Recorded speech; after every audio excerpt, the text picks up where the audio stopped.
Hello everyone, welcome to Meha's wonderful garden. आज का मेरा प्लांट कोई स्पेशल प्लांट नहीं है। आज मैं आपके गार्डन में जितने भी प्लांट्स लगे हैं उन सब के बारे में बात कर रही हूँ। उन सब के लिए एक ऐसा फर्टिलाइज़र बता रही हूँ जो आप अपने किचन से ही उनको प्रोवाइड कर सकते हैं। आपको बाहर जाने की कोई ज़रूरत नहीं, महंगे महंगे फर्टिलाइज़र लाने की भी कोई ज़रूरत नहीं है। जो मैं फ़र्टिलाइज़र आपको बता रही हूँ बहुत ही सस्ती, और कुछ फ़र्टिलाइज़र तो ऐसी हैं जो आपकी किचन में ही अवेलेबल हो जाएंगी। ये जो फर्टिलाइज़र है बरसात के दृष्टिकोण से बहुत ही ज़्यादा इम्पॉर्टेंट है। जब लगातार बारिश होती है तो आपके प्लांट की मिट्टी में जो पोषक तत्व होते हैं वो लगातार बारिश के कारण ड्रेन आउट हो जाते हैं, जिसके कारण आपको इनको फिर से रिचार्ज करना पड़ता है। तो ज़रूरी है कि इन पे फर्टिलाइज़र डाला जाए। तो अगर आपके पास कोई भी फर्टिलाइज़र नहीं है, इस समय अवेलेबल नहीं है, तो जो मैं फ़र्टिलाइज़र आपको बता रही हूँ उसको आप इनकी मिट्टी में डालिए। आपका प्लांट भी बहुत अच्छे से ग्रो करेगा और फ्लावरिंग भी करेगा। तो चलिए शुरू करते हैं। लेकिन फर्टिलाइज़र देने से पहले कुछ बातें ज़रूरी जो बातें हैं वो आपको ध्यान में रखना है। सबसे पहली बात, अगर आपने अभी तक अपने प्लांट्स पे ग्रीन नेट लगा रखा है तो उसको आप हटा दीजिए। जितनी भी धूप लगती है इन पे लगने दीजिए। मिट्टी सूखी होती है तो पानी डालिए, ये सब करिए, लेकिन अब इनको ग्रीन नेट से हटा दीजिए। क्योंकि अगर धूप भी निकलती है तो लगातार धूप इस मौसम में नहीं निकलती, कभी बदली होती है, कभी धूप निकलती है। हालांकि धूप में तेज़ी है, मैं भी मानती हूँ, लेकिन धूप लगना भी प्लांट्स के लिए बहुत ही ज़्यादा इम्पॉर्टेंट है। अगर धूप इन पर पर्याप्त मात्रा में नहीं लगेगी तो फिर प्रॉब्लम क्रिएट होगी। मिट्टी में फंगस लगेगी, मिलीबग लगेगा, जिसको आप अगर बिगनर हैं तो आप उसको संभाल नहीं पाएंगे। तो इससे अच्छा है धूप लगने दीजिए। मिट्टी सूखी होनी चाहिए।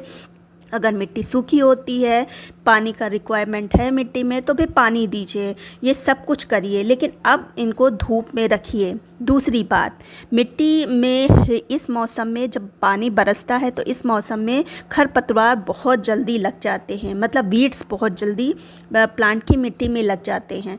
तो इसको भी रिमूव करते रहिए। बहुत लंबी लंबी जब घास हो जाती है तब जब आप उसको रिमूव करते हैं तो बहुत सारी मिट्टी अपने साथ में लेके निकलती है। तो उससे पहले ही छोटी छोटी घास फूस हों उनको हटाते जाइए। दूसरी बात, इस मौसम में प्लांट की गुड़ाई करना बहुत ही ज़्यादा इम्पॉर्टेंट है। गुड़ाई तो हर मौसम में ज़रूरी है, लेकिन बरसात के मौसम में गुड़ाई करना बहुत ही ज़रूरी है, क्योंकि मिट्टी हमेशा गीली बनी रहती है। तो जब आप गुड़ाई करते हैं तो नीचे की मिट्टी ऊपर आती है, जिसके कारण नीचे की मिट्टी में भी धूप लगती है। इसके साथ ही साथ इससे गुड़ाई करते हैं तो जो वीड्स लग जाती है वो भी रिमूव होती रहती है। तो इसलिए गुड़ाई करना ज़रूरी है। और साथ ही साथ ऊपरी परत, जब आप गुड़ाई नहीं करते हैं तो मिट्टी की ऊपरी परत हार्ड हो जाती है, जिसके कारण जो हवा है वो मिट्टी जो प्लांट के रूट में पहुंच नहीं पाती, मिट्टी के अंदर नहीं पहुंच पाती, जिसके कारण प्लांट अच्छे से ग्रोथ नहीं करता। तो गुड़ाई करना प्लांट की बहुत ही ज़्यादा ज़रूरी है। 7-8 दिन के अंतराल पर अगर करें बरसात में तो ज़्यादा अच्छा है। तो नेक्स्ट आपको बताने जा रही हूँ वो बहुत ही ज़्यादा इम्पॉर्टेंट है, खासकर हिबिस्कस के लिए है, रोज़ के लिए, इन सब प्लांट्स के लिए जो सेंसिटिव प्लांट होते हैं उनके लिए बहुत ही ज़्यादा ज़रूरी है। वो है वाटरिंग। जब पानी आप देने जाएं बरसात में तो आप उंगली अंदर डाल के देखें कि अंदर तक मिट्टी सूख गई है, तभी आप पानी दीजिए। ओवर वाटरिंग बिल्कुल भी नहीं होना चाहिए। अगर ओवर वाटरिंग होती है तो प्लांट की जो पत्तियां हैं वो पीली पड़ने लगती हैं। तो इस चीज़ का ध्यान रखिए। हाँ, बात कर लेते हैं इनके फर्टिलाइज़र की। तो फर्टिलाइज़र में सबसे पहले मैंने ली है 1.5 चम्मच चाय की पत्ती। चाय की पत्ती हर किचन में अवेलेबल होती है, अगर ये नहीं है तो कॉफ़ी पाउडर ले सकते हैं। फिर जो दूसरे नंबर पर मैंने ली है हल्दी पाउडर। हल्दी पाउडर भी अधिकतर सभी के घर में पाया जाता है। इसकी मात्रा मैंने आधी चम्मच से थोड़ी सी ज़्यादा ली है। 4 गमलों के हिसाब से मैं आपको बता रही हूँ। फिर जो नेक्स्ट लिया है ये है सरसों खली का पाउडर। सरसों की खली का पाउडर अगर आपके पास नहीं है तो आप मत यूज़ करिए, चाय की पत्ती ही काफ़ी है। वैसे सरसों की खली में पर्याप्त मात्रा में, अच्छी मात्रा में नाइट्रोजन पाया जाता है। ये अगर आप चीज़ डाल रहे हैं तो फिर जो अदर फर्टिलाइज़र है, डीएपी है, ये सब चीज़ें डालने की ज़रूरत ही नहीं है। बेस्ट फर्टिलाइज़र है अकेला ही फर्टिलाइज़र जो सरसों की खली काम आपके पौधों में फ्लावरिंग और ग्रोथ दोनों ही ला देता है। तो तीसरे नंबर पर मैंने ये ली है और लगभग आधी, थोड़ी सी मैंने पहले डाली थी और पौन चम्मच मैंने अभी डाला है। तो ये तीनों चीज़ें ली हैं। फिर जो चौथी चीज़ ली है ये मेरी छत पर रखा हुआ है, ये है आलू के छिलके को मैंने पीस लिया था। गर्मियों में मैंने ये चीज़ करी थी, खूब अच्छे से इसको सुखा लिया था और सुखाने का ये असर है कि अभी तक ये मेरा अच्छा बना हुआ है जबकि बरसात चल रही है। तो इसको मैंने एयर टाइट कंटेनर में रख लिया था। तो देख रहे हैं बिल्कुल भी सही है, किसी भी तरह का कोई फंगस नहीं लगी हुई है। अगर आप जैसे होममेड फर्टिलाइज़र बना रहे हैं, चाहे वो बनाना पील का फर्टिलाइज़र बना रहे हैं, चाहे अनियन पील का या आलू का बना रहे हैं, तो अगर बनाने के बाद उसमें फंगस लग जाती है तो उसको बिल्कुल भी प्लांट पर यूज़ नहीं करना है, क्योंकि उसमें तो ऑलरेडी फंगस लगी है। तो अगर ऐसा आप अपने प्लांट पर डाल देंगे तो प्लांट की मिट्टी में भी फंगस लग जाएगी। तो इसीलिए ये मेरा एकदम सही है। तो इसको मैंने यूज़ किया है और 4 गमलों के लिए मैंने 2 चम्मच भर के यूज़ किया है।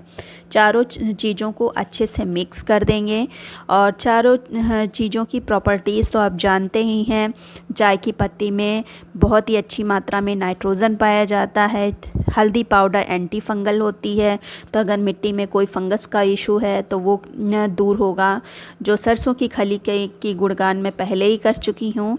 और फिर जो आलू के छिलके मैंने डाले हैं उनमें पोटेशियम बहुत ही अच्छी मात्रा में पाया जाता है। चारों ही चीज़ों को अच्छे से मिक्स करके अपने प्लांट पर दे देना है। प्लांट की मिट्टी में अच्छी से गुड़ाई कर लेना है, ऊपर की जो वीड्स वगैरह हैं उन सब को हटा देना है। और सबसे ख़ास बात, जब मिट्टी सूखी हो तभी इस फर्टिलाइज़र को दीजिएगा। हल्की सी मॉइस्ट, मतलब बहुत ज़्यादा सूखी ना हो, नीचे से मिट्टी हल्की सी गीली हो और ऊपर से सूखी लग रही हो, तभी फर्टिलाइज़र को दीजिएगा। देखिए ये ऐसी मिट्टी आपको नीचे से कुछ मॉइस्ट लग रही होगी और ऊपर ड्राई लग रही होगी, तो ऐसे ही मिट्टी में देना है। खूब अच्छे से गुड़ाई करने के बाद एक प्लांट में लगभग 1 चम्मच भर के आपको ये फर्टिलाइज़र दे देना है। 7-7 दिन पर या 8-8 दिन पर ये फर्टिलाइज़र दीजिए, काफ़ी अच्छा रिज़ल्ट मिलेगा। फिर अच्छे से इसको मिक्स कर दीजिए मिट्टी में, मिट्टी से कवर कर दीजिए और फिर पानी दे दीजिए। तो ये फर्टिलाइज़र आप दीजिए, बहुत ही अच्छा काम करेगा। अगर आपके पास कोई भी फर्टिलाइज़र नहीं है तो ये अकेला ही काफ़ी होगा पौधे से फल और फूल लाने के लिए। तो उम्मीद करती हूँ जो मैंने आपको बताया है कुछ हेल्पफुल होगा। अगर हेल्पफुल है, आपको पसंद आया है तो एक लाइक कर दीजिए, सब्सक्राइब कर लीजिए। मिलते हैं फिर किसी वीडियो में नई जानकारी के साथ। तब तक की गुड बाय।